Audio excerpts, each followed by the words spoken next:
오늘은 8번째 요셉의 시련에 대해서 말씀을 나누기 원합니다. 요셉에 대한 이야기는 창세기 37장에서 50장까지 14장이 기록된 말씀입니다. 언젠가 여러분에게 창세기 강의 설교하면서 한 장씩 해서 50번 설교한 기억이 있습니다. 오늘은 요셉에 대한 그 긴 내용을 한 40분 안에서 끝내려고 합니다. 유기성 목사님이 쓴 이기지 못할 시련은 없다. 뭐 할 시련은 없다고요? 이기지 못할 시련은 없다. 이 내용 중에 주님이 함께 계신 것이 믿어지지 않으니 문제 앞에서 마음이 흔들리게 되는 것이라고 했고요. 여러분과 제가 중환자실이나 또한 파산 직전이라 하더라도 또한 순교할 상황이 닥친다 할지라도 주님이 나와 함께 하심을 믿는다면 그 상황 안에서 나를 놀랍게 이끈다. 이 말이 제 마음에 와닿거든요. 주님이 나와 함께 하시는 것을 뭐하면? 믿으면, 오늘 성가대가 오직 주만 바라보면 그 말이거든요. 어려울 거 없어요, 신앙생활은. 주님이 나와 함께 하는 것을 믿으면, 믿질 못해서 그런 거지. 믿으면 하나님은 그 상황 안에서 나를 놀랍게 이끄신다. 그러나 주님과 동행하지 않는 사람은 두려움 때문에 무너지는 경우들이 있다라고 말씀하고 있어요. 성경에 안심하라, 난이 두려워하지 말라라는 말씀을 인용하면서 주님과 온전히 연합하여 사는 삶이란 늘 주님을 의식하고 주님을 바라보며 순종하는 삶이다. 오늘 가사와 같지 않나요? 여러분과 제가 마음이 평안이 있고 두려워하지 않는 삶은 뭐냐면 주님과 온전히 연합하고 하는 그 삶인데 주님을 의식하고 주님을 바라보고 순종하는 삶. 여러분 매 순간 주님을 의식하고 살면요, 그 사람은 어떤 시련도 이길 수 있어요. 의식하지 못하고 사니까 그렇지. 그런데 주님이 나와 함께하는 것을 믿고 주님을 의식하면서 사는 사람, 주님을 바라보는 사람, 주님 말씀에 순종하려고 하는 사람은 염려와 걱정으로부터 또한 어떤 시련으로부터 이길 수 있다라는 말입니다. 이기지 못할 시련은 없다라는 책에서 지금 주님과 친밀함이 없는 사람은 주님 앞에 절대로 담대히 설 수 없다. 내가 주님과 친밀한 관계에 없는 사람은 주님 앞에 절대로 그 사람은 담대히 살 수 없다. 그러나 지금부터 주님과 친밀히 동행하여 주님 앞에 설 담력이 생기는 사람, 바로 그 사람은 어떤 시련도 이길 수 있다라는 것을 그 책자에서 말씀을 하고 있습니다. 오늘은 요셉의 시련을 통해서 하나님 내리신 은혜와 축복이 무엇인지 여러분과 함께 나누면서 은혜를 받고자 합니다. 제가 서두에 말씀드리는 것처럼 14장의 얘기를 간략해서 말씀을 드리기 원합니다. 첫째, 하나님은 요셉에게 꿈과 비전을 주었습니다. 그러니까 요셉에게는 꿈과 비전이 있었다라는 말입니다. 요셉이 시련을 당한 이유가 있다면 그것은 비전 때문에, 꿈 때문에, 다윗이 시련을 당했다는 것은 그가 기름 부음을 받았기 때문에 시련과 고통이 옵니다. 요셉은 17살 젊은 나이에 하나님께서 주신 그 비전과 꿈 때문에 시련이 왔던 것입니다. 어떤 꿈일까요? 7절에 37장 7절에 우리가 밭에서 곡식단을 묶더니 내 단은 일어서고 당신들의 단은 내 단을 둘러서 절하더라. 그러니까 형제 10명이 요셉 단에다가 절을 하게 된다는 거예요. 막내에게, 그 당시는 요나단 전이었기 때문에 막내 아니었어요. 그 막내에게 절을 하게 된다. 그러니까 형제들이 그렇지 않아도 아버지 사랑을 독차지해서 화가 나는데 얼마나 화가 났겠어요? 그래서 더욱 미워했다 그랬어요. 조금 지난 후에 9절에 보니까 요셉이 다시 또 형들에게 꿈을 얘기하는 거예요. 또 꿈을 꾼 주 해와 달과 11별이 내게 절하더이다. 여기는 이제 11별이라고 얘기했어요. 그러니까 아버지와 어머니가 나에게 절할 뿐만 아니라 요셉의 동생 막내를 포함해서 11별이 내게 절하더이다. 이렇게 꿈을 얘기했던 것입니다. 그러니까 얼마나 화가 났던지 11절에 그의 형들은 시기하되 그의 아버지는 그 말을 어떻게 해요? 간직해 두었더라. 이게 아버지와 자식들의 차이점 아닐까요? 형제들은 서로 시기하고 질투합니다. 누가 더 잘되면 그것에 대해서 기뻐해야 되는데 그러질 못해요. 예. 그런데 아버지는 형제들이 12명이건 10명이건 다 잘 되길 원해요. 자식들을 잘 되길 원해요. 단지 그들이 시기와 질투가 없는 그런 삶을 살기 원해요. 17살 때 하나님 주신 비전과 꿈 때문에 이런 시련을 받게 되었습니다. 두 번째, 하나님이 주신 꿈과 비전 때문에 요셉은 시련을 당하게 되었는데, 첫 번째, 요셉은 꿈 때문에 형제에게 미움을 받았다. 이미 제가 서론에 말씀을 드렸습니다. 두 번째는 요셉은 꿈 때문에 형제들이 뭐하려고? 죽이려고 모의를 했다. 이거 참 무서운 말이죠. 형제 간에 형제를 죽이려고 모의를 했다. 한편 형제들이 얼마나 화가 났으면 그랬을까라는 쪽으로 저도 이해해 보려고 합니다. 얼마나 저 미운 오리 하나 때문에 가정의 분위기가 깨어지면 저렇게 할 수 있었을까라는 생각을 가져보게 됩니다. 35장 18절에 요셉이 그들에게 가까이 오기 전에 그들이 요셉을 멀리서 보고 뭐 하기를 꾀하여? 죽이기를 꾀하여. 그래서 형제들이 있는 도단에 요셉이 오게 되었을 때 그 멀치에서 요셉이 오는 것을 보고 저놈을 죽여가지고 웅덩이에 빠뜨리자. 그리고 부모에게는 염소나 그 양을 잡아서 피를 옷에 묻혀가지고 짐승의 밥이 됐다고 하자. 이렇게 계획을 세웠던 것입니다. 거기에 역시 첫째 아들 루벤은 그래도 아버지를 생각한 거예요. 아버지를 생각한 거예요. 그래도 장남이라 아버지를 생각한 거예요.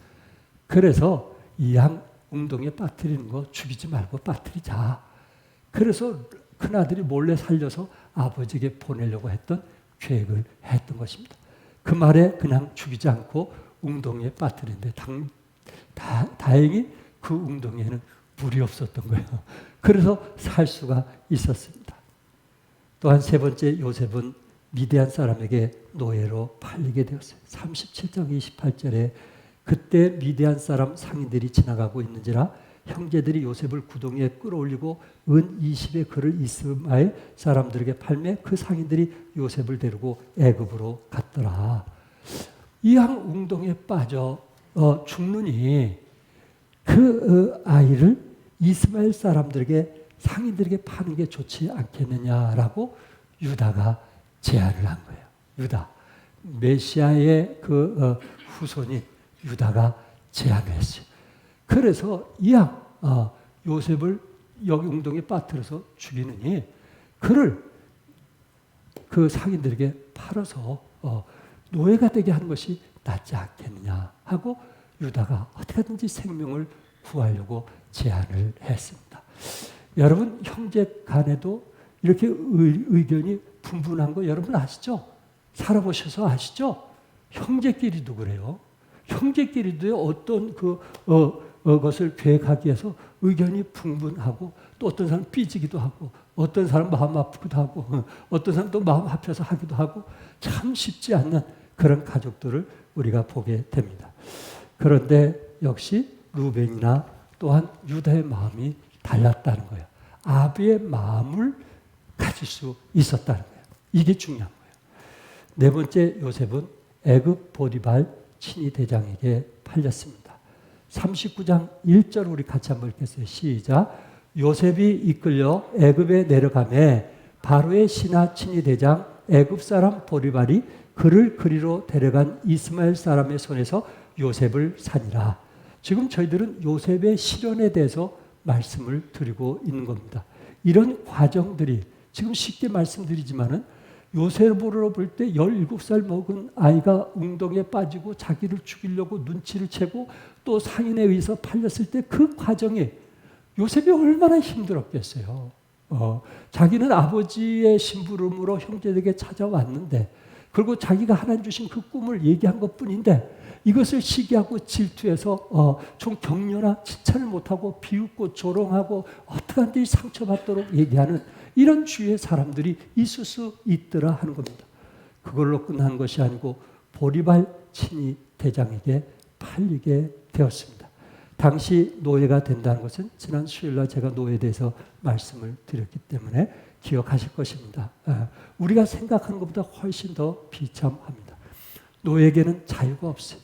여러분과 제가 마귀에게 자유가 없는 거예요. 근데 예수 믿고 구원받아서 이 복음을 통해서 자유를 얻었다는 그 기쁨, 메시아적인 신앙, 그것 때문에 저는 이 단위에 서 있는 것입니다. 그것 때문에 여러분들은 그 자리를 지키고 있는 것입니다. 자신의 생명이 주인의 손에 달려 있습니다. 주인이 언제든지 다른 사람에게 팔아버릴 수도 있고 심지어 죽일 수도 있습니다.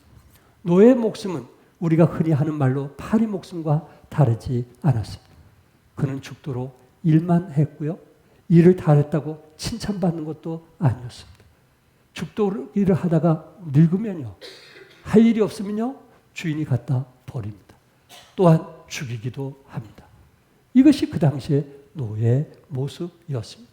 그러니 노예 요셉이 17살까지 아버지의 그 사랑을 총애를 받던 요셉이 어떻게 하면 온실 안에서 키워졌던 요셉이 이런 시련을 당한다는 것은 광야에서 산 사람보다 상처가 더 많이 받게 될 것입니다. 요셉이 노예로 팔려가서 처음 일하게 된 곳이 애굽 왕 바로의 친위 대장이었던 보리발의 집이었습니다. 보리발 집은 굉장한 권력자의 집이었습니다. 바로의 친위 대장이란 말은 바로 왕으로부터 특별한 신임을 받은 사람인데 친위 대장하면 지금으로 얘기하면 대통령 경호 실장입니다. 그리고 그가 누렸던 그 집안에 감옥도 있었어요. 정치범들. 이런 잔잔한 도둑놈들이 아니고요. 정치범들, 군인 장군들 이런 사람만 가두는 그런 감옥이 있을 정도니 이 보디발의 위치가 어느 정도인지 아시겠죠? 거기에 청지기로 들어간 거예요. 17살 나이에 보디발 집에서 가정 총무까지 맡게 되었습니다. 보디발이 얼마나 그를 성실하고 착하게 보았던지 가정 총무를 맡겼어요. 그 당시에 노예로서 가정 총무는 최고 위에 있는 위치였거든요. 노예들로서 그 자리가 얻기가 쉽지 않은데 요셉은 성실했어요. 요셉은 맡겨진 일에 최선을 다해서 삶을 살았다라는 말입니다. 창세기 39장 6절에 주인이 그의 소유를 다 요셉의 손에 이탁하고 자기가 먹는 음식 외에는 간섭하지 아니었더라. 요셉에게 다 맡긴 거 아니겠어요? 창고, 쌀 창고도 요셉에게 다 맡긴 거 아니겠어요? 쌀이 들어오고 나간 것도 다 요셉이 모든 일을 다 하지 않았을까요? 그런데 요셉의 단점이었다면 용모가 빼어나고 뭐였어요? 아름다워. 이 훈남이라는 게 그의 단점이었어요. 다른 건 다 좋았는데 너무 잘생겼어. 너무 잘생긴 남자는 세상 여자들이 그냥 두지를 않아. 꼭 훈남이라고 좋은 것은 아니야. 세상 여인들이 못 살게 굴어. 그것은 보디발 아내의 유혹이었습니다. 17살 때 건강하고 그리고 가정의 모든 일을 맡아서 하는 거 보니까 뛰어나기도 하고 그리고 그 얼굴이 용모가 빼어나고 아름다워서 여인이 유혹할 정도로 훈남이었습니다. 성경 창세기 39장 7절에 눈짓하다가 뭐 하기를 전해요? 동침하기를 청했다. 눈짓은 어떻게 하는 거예요? 여인들이. 남자들 꼬실 때 눈치를 어떻게 하는 거예요? 그리고 10절에 눈치하다가 동침하기를 청하니까 그것도 안 되니까 이제는 여인이 얼마나? 날마다 요셉에게 청했다 그랬어요. 날마다. 그것도 안 되니까 아예 요셉의 옷을 잡고 나하고 동침하자. 그렇게 이야기를 했던 것입니다. 여자가 죽기 살기로 쫓아다니는데 그것을 딱 거절할 수 있다는 거? 그거는 남자다운 남자 아니에요? 다윗도 못한 일을 요셉이 가장 젊은 나이에 17살 가장 젊은 나이에 거절할 수 있다는 거. 이거는 결코 쉬운 일이 아닐 것입니다. 그러나 그 옷이 벗겨질 정도로 요셉은 도망갔던 거예요. 그것이 증거물이 되어서 요셉이 어디에 들어가게 됐어요? 감옥에 들어가게 되었습니다. 노예로 팔려온 것도 억울한데 감옥에까지 갇히게 된 것입니다. 하나님 앞에 죄짓지 않기 위해서 그는 더욱 힘든 감옥 생활을 해야만 되었던 것입니다. 당시 노예가 된 것도 엄청난 희생인데 감옥에 갇힌 것은 죽음을 의미하기도 합니다. 요셉의 시련은 너무나 고통스러웠습니다. 그럼에도 불구하고 그는 감옥에서 역시 보디발 장군 집이나 또한 감옥이나 변함이 없었던 것은 열심히 있었고 성실했고 충성했습니다. 아마 사업하시는 분들은 이런 사람 하나 얻기가 쉽지 않을 거예요. 그런 사람이 있을 때는 조금이라도 남 모르게 조금이라도 돈을 더 주고 위로하고 격려해 줄 거예요. 마음의 표현이거든. 이런 성실한 사람 이 사회에서 구한다는 게 결코 쉽지는 않을 것입니다. 오직 하면 감옥의 간수장이 감옥에 갇혀있는 죄수들을 다 관리할 수 있도록 모든 사물을 다 요셉에게 맡기게 되었습니다.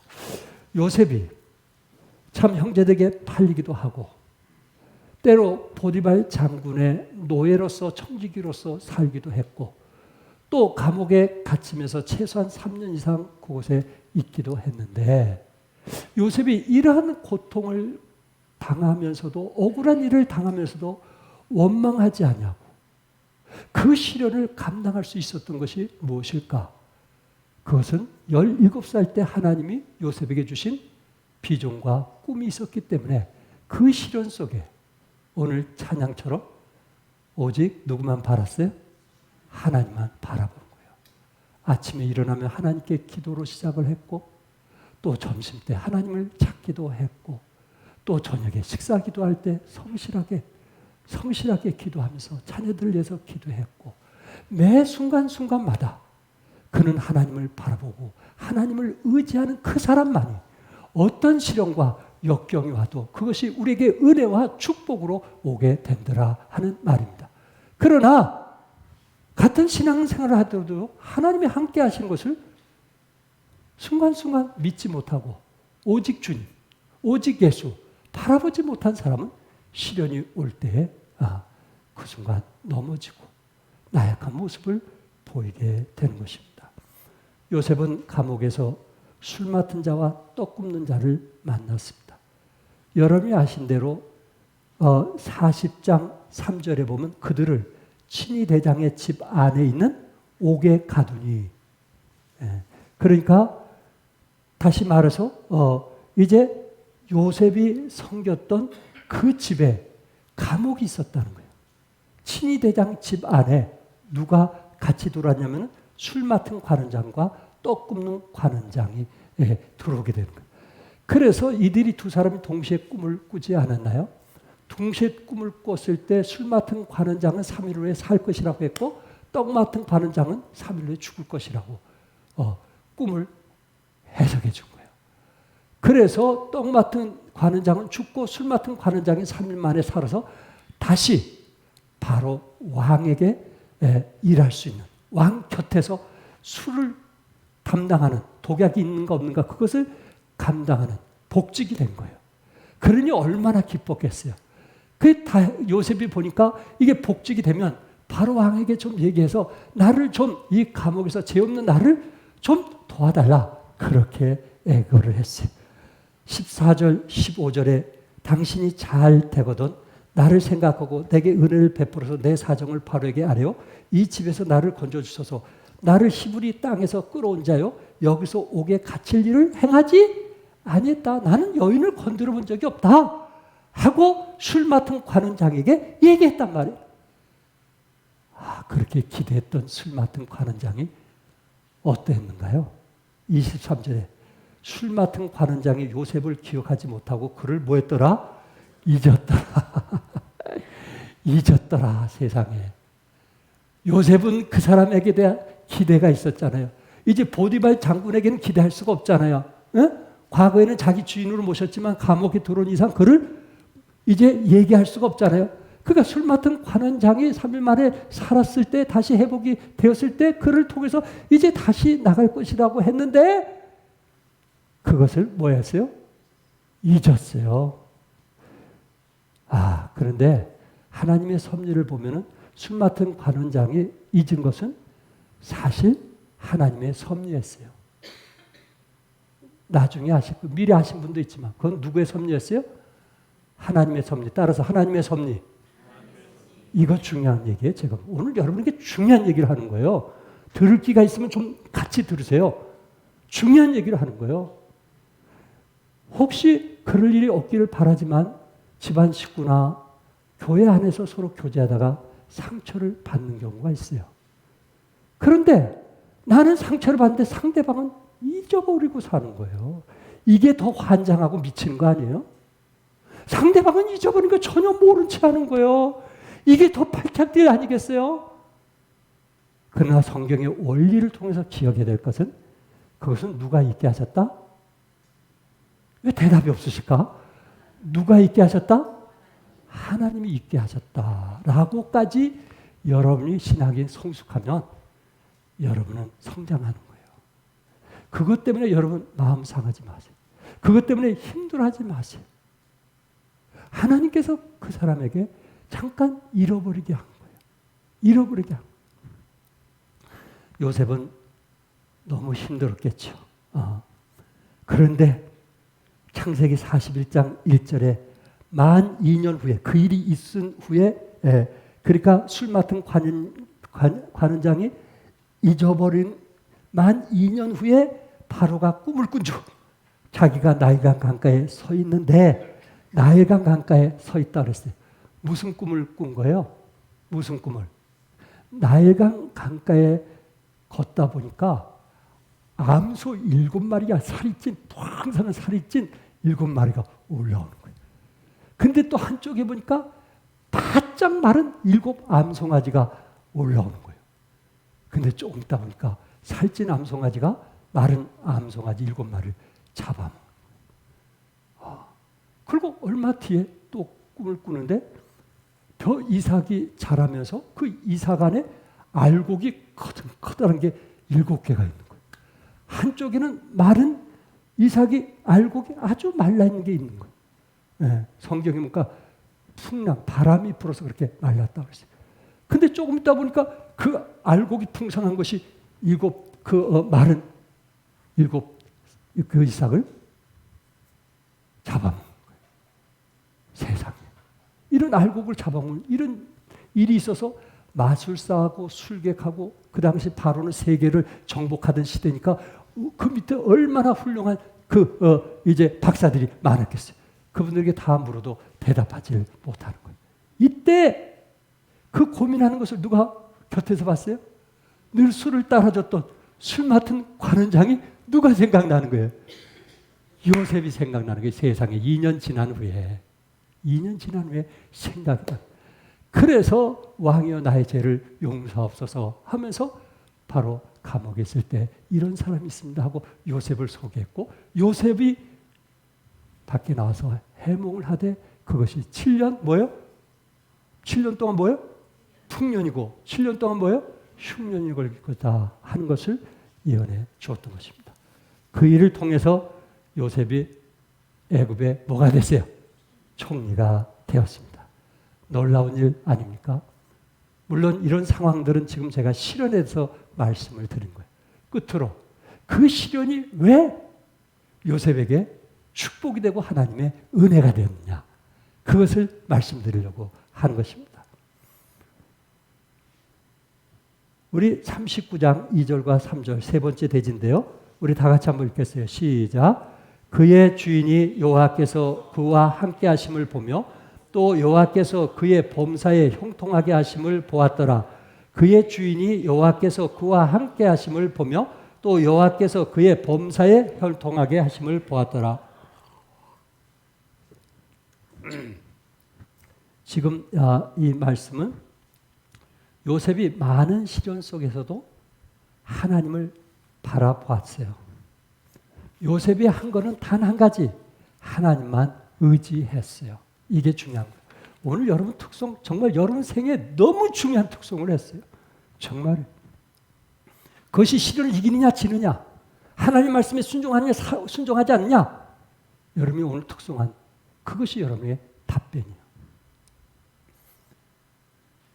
이기지 못할 시련이 없다라는 그 서론에서 주님이 나와 함께하는 것을 믿으면 하나님은 그 상황에서 나를 놀랍게 인도하는 것을 경험할 것이다. 그 말씀을 드렸어요. 여러분 시련 속에서 하나님이 나와 함께하는 것을 믿으면 여러분 삶의 현장 속에서 하나님께서 나를 이렇게도 축복하시는구나 하는 것을 경험하게 될 거란 말이에요. 첫째, 보디발 장군 아내의 유혹을 요셉은 이겼어요, 졌어요? 이겼어요. 눈짓하다가 동침하기를 청하고 날마다 청했던 여인, 옷을 잡고 동참하기를 원했던 이런 여인이 우리 주위에 얼마나 많이 있어요. 술집이나 노래방이나 얼마든지 있어요. 여러분들이 이런 일이 없었다면 정말 그것은 전적인 하나님의 은혜인 것을 믿으시기 바랍니다. 하나님께서 비껴나가게 하신 것을 믿으시기 바랍니다. 내 주위에 얼마나 많은 사람들이 이런 일로 가정에 고통을 당하고 있는 것, 저는 목사로서 너무 많이 보았기 때문에 그렇습니다. 만약에 이런 유혹을 이기지 못했다면 요셉은 어떻게 됐어요? 요셉은 어떻게 되겠어요? 한 여인과 총각이 결혼해서 살 수도 있었겠죠. 그러나 보리발 장군집 안에서 살 수 있었을까요? 그 아내가 거기서 살 수 있었을까요? 천만에. 그들은 쫓겨나는 신세가 되었고 또한 보디발 장군 밑에 신하들이 그들을 죽일 때까지 쫓아다녔을 거예요. 오히려 그는 나라를 구원하고 애굽을 구원하고 이웃들을 구원하는 위대한 지도자가 아닌 쫓기는 도망자가 되었을 거랍니다. 그런데 그에게는 비전이 있었어요. 두 번째, 감옥에서 형통했어요. 39장 20절과 21절에 이에 요셉의 주인이 그를 잡아 옥에 가두니 그 옥에 왕의 제수를 가두는 곳이었더라. 그 감옥이 누구의 제수를 가두는 곳이에요? 왕의 제수를 가두는 곳이었더라. 왕의 제수. 이야, 이건 정말 놀라운 일이 아니에요? 왕의 제수들에게 오히려 요셉은 개인 레슨을 받은 거예요. 아니, 노예가 어디 가서 교육을 받겠어요? 그 당시 노예가 어디 그 애굽의 학교에 다녀서 공부할 수 있겠어요? 그거는 불가능한 일 아니에요? 그런데 왕의 신하들, 정말 그 당시 왕과 함께 있던 위정자들, 국회의원, 정치인, 그리고 국가에서 전쟁에서 일하는 장군들, 그런 사람들이 그곳에 들어왔는데 간수가 그 모든 열쇠를 다 주었고 그리고 밥하고 뭐 간식하고 모든 것을 다 요셉에게 맡겼으니 그들이 얼마나 요셉과 친근감이 있었겠느냐 말이에요. 그러면서 그곳에서 동양처럼 뭘 들었어요? 정치를 들은 거 아니겠어요? 정치 얘기를 들은 거 아니겠어요? 여러분, 왜 왕의 신하들이 거기에 잡혀왔겠어요? 한마디로 뇌물을 먹었든지 왕에게 불순종해서 온 거 아니에요? 자기네들이 뇌물을 먹고 그곳에 들어왔는데 요셉은 그거를 안 거예요. 그래서 요셉이 그가 총리가 되었을 때 7년 동안 풍년이고 7년 동안 흉년이었을 때 흉년 때 그 돈 가진 사람들이 와서 돈을 가지고 쌀을 달라고 그랬잖아요. 그랬을 때 돈이 다 떨어지니까는 요셉이 뭘 달라고 그랬어요? 그들에게 문서를 가지고 그랬죠. 문서. 그래서 다시 풍년이 되면은 갚으면 주겠다. 그래서 그 문서의 모든 것을 누구 이름으로 했어요? 바로 왕의 이름으로 한 거예요. 어디서 그것을 깨달았겠어요? 어디서 그것을 배웠겠어요? 2년 동안 그는 감옥에서 그들에게 개인 레슨을 받으면서 공부한 거 아니겠어요? 만약에 보디발 장군 집에 있었다면 거기서 그런 걸 배울 수 있었을까요? 천만에. 감옥으로 인도하신 하나님께 찬양과 영광을 돌립시다. 여러분과 제가 받는 시련에 대해서 감사하면서 믿음으로 살아가시기 바랍니다. 또한 하나님께서 그래서 감옥에서 형통하게 하셨다라고 말씀을 했던 것입니다. 그리고 세 번째, 술 맡은 관원장의 꿈을 해석해 주었습니다. 제가 조금 전에 말씀드렸듯이 술 맡은 관원장이 기억하지 못했다고 했어요. 거의 몇 년 동안 2년 이상 기억하지 못했다고 그랬어요. 그래서 제가 그 기억을 누가 기억하지 못하게 하셨다고 그랬어요? 네, 술 맡은 관원장이 아니고 하나님이라. 만약에 술 맡은 관원장이 그 당시 꿈을 해몽한 대로 그대로 돼서 바로 왕 밑에 복직이 되어가지고 정말 호화로운 삶을 살면서 뭔가 내가 왕에게 그래도 내가 빚을 졌는데 그 요셉에 대해서 얘기를 해야지. 그러니 술 맡은 관원장이 술을 따라주기 독이냐 아니냐 그런 책임진 사람이 보통 해줬겠느냐 말이에요. 얼마나 잘해줬겠냐. 한마디면은 얼마든지 요셉이 나올 수 있잖아요. 근데 하나님께서 그를 잊어버리게 한 거예요. 왜 그럴까요? 총리가 되려면요. 애굽의 총리가 되려면은 만 30살이 돼야 되는 거예요. 법에 그렇게 돼 있어. 30살이 돼요. 근데 요셉은 아직 그 나이가 안 됐어. 무슨 말인지 아시겠죠? 그래서 그는 3년 동안 감옥 생활을 하면서 그가 만 30대를 채우고 나온 거야. 누가 잊어버리게 하신 거예요? 하나님이 잊어버리게 한 거예요. 믿으시면 아멘 하세요. 아멘. 하나님께서 요셉을 애굽의 총리를 세우기 위해서 나이가 30세가 될 때까지 훈련시킨 거예요. 배우게 한 거예요. 단 무엇보다 감사한 것은 요셉이 그 어려운 상황 속에서도 하나님이 나와 함께 계심을 믿었고 늘 아침, 점심, 저녁 하나님을 바라보면서 살았다는 거예요. 그것이 그 시련을 오히려 축복으로 바꾸게 해주신 그 하나님.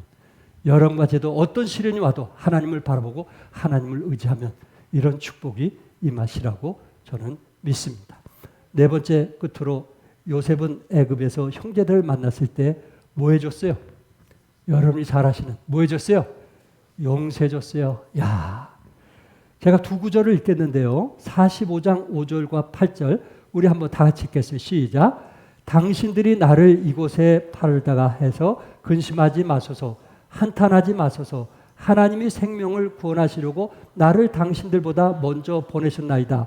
그런즉 나를 이리로 보낸 이는 당신들이 아니요 하나님이시라. 하나님이 나를 바로에게 아버지로 삼으시고 그 온 집의 주로 삼으심에 애굽 온 땅의 통치자로 삼으셨나이다. 아멘. 한 구절 더 읽겠어요. 창세기 59장 19절에서 20절 중요하기 때문에 시작. 요셉이 그들에게 이르되 두려워하지 마소서. 내가 하나님을 대신하리까. 당신들은 나를 해하려 하였으나 하나님은 그것을 손으로 바꾸사 오늘과 같이 많은 백성의 생명을 구원하게 하셨나니. 이 말씀이 굉장히 중요한 거예요. 요셉은 이제 그 마무리를 잘하는 것을 보게 됩니다. 첫 번째 요셉이 형제들을 만났을 때 그 요셉은 어느 때냐면 그 애굽의 총리 때였어요. 이스라엘에서 쌀을 사온 형제들을 봤을 때 눈물을 흘린 거예요.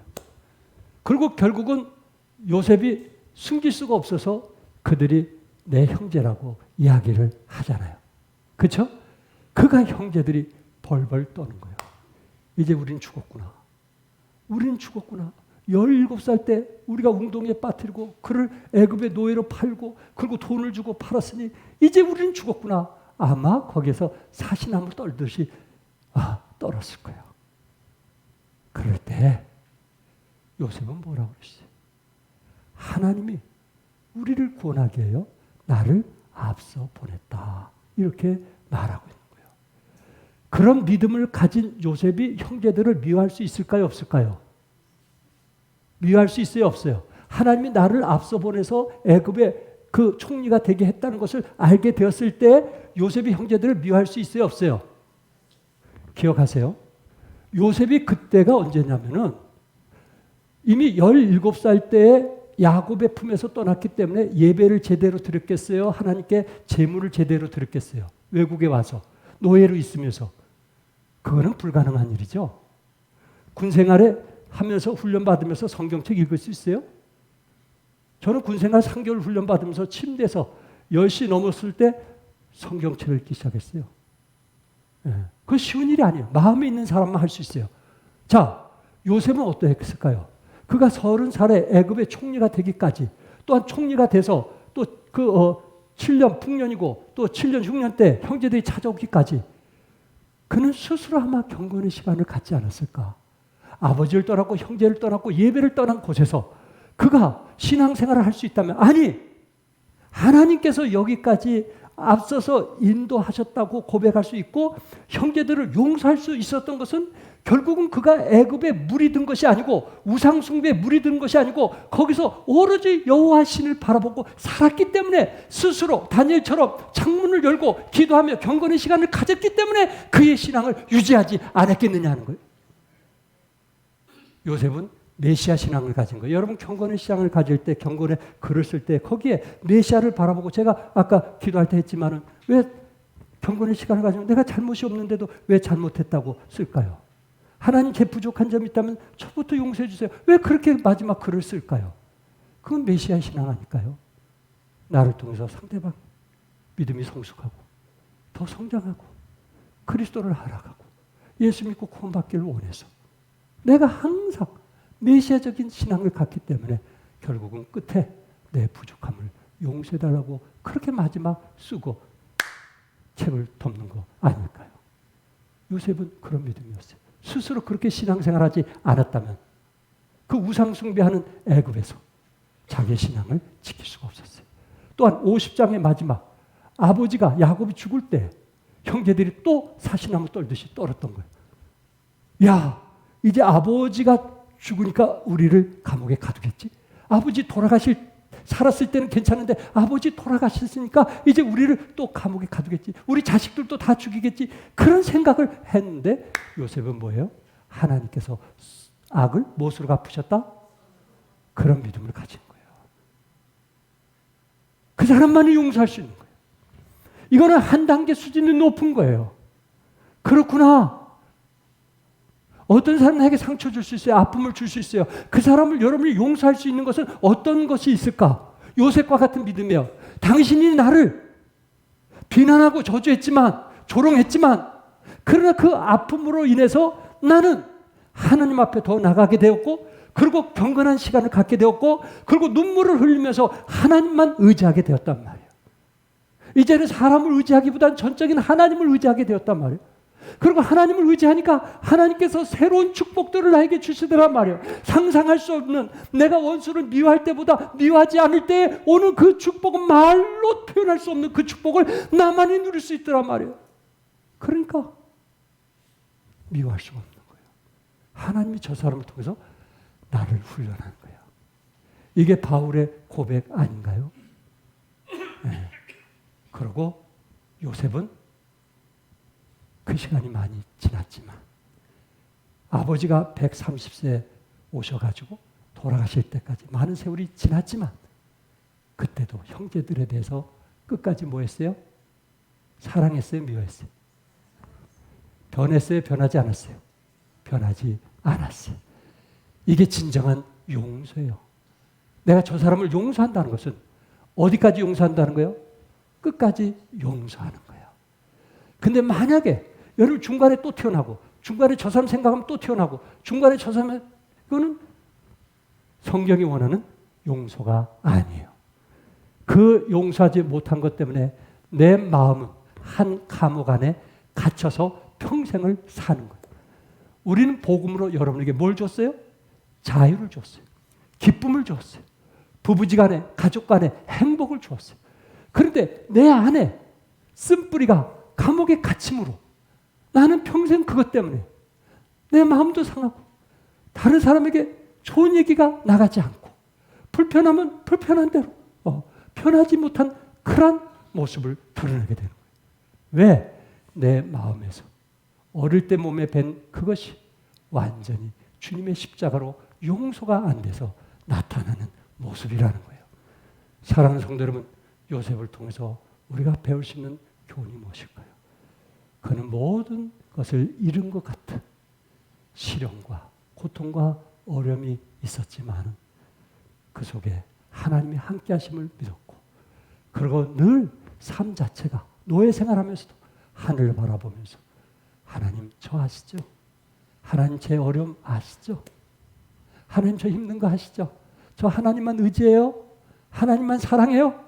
그렇게 고백할 때 하나님이 그와 함께 하셨고, 요셉의 삶은 그 시련을 하나님께서 은혜와 축복으로 갚은 것을 믿으시기 바랍니다. 사랑하는 성도 여러분, 용서하면 누구를 생각하면 좋겠어요? 요셉을 생각하시고, 그리고 예수님을 생각하시기 바랍니다.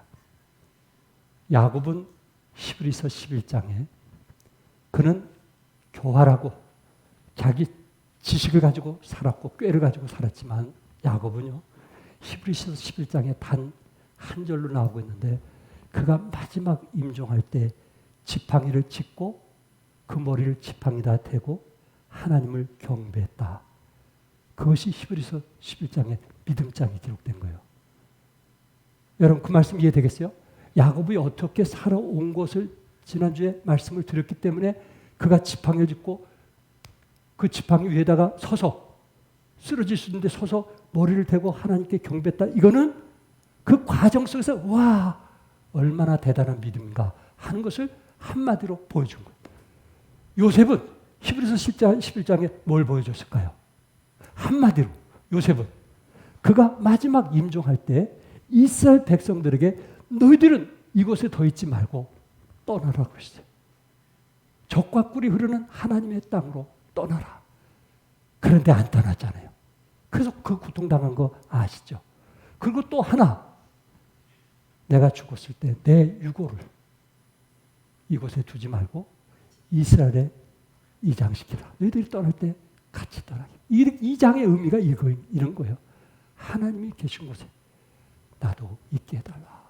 내가 할 일은 다 했다 하면서 메시아 신앙, 주님의 오심을 기다리는 신앙, 그것을 히브리서 11장에서는 말씀하고 있습니다.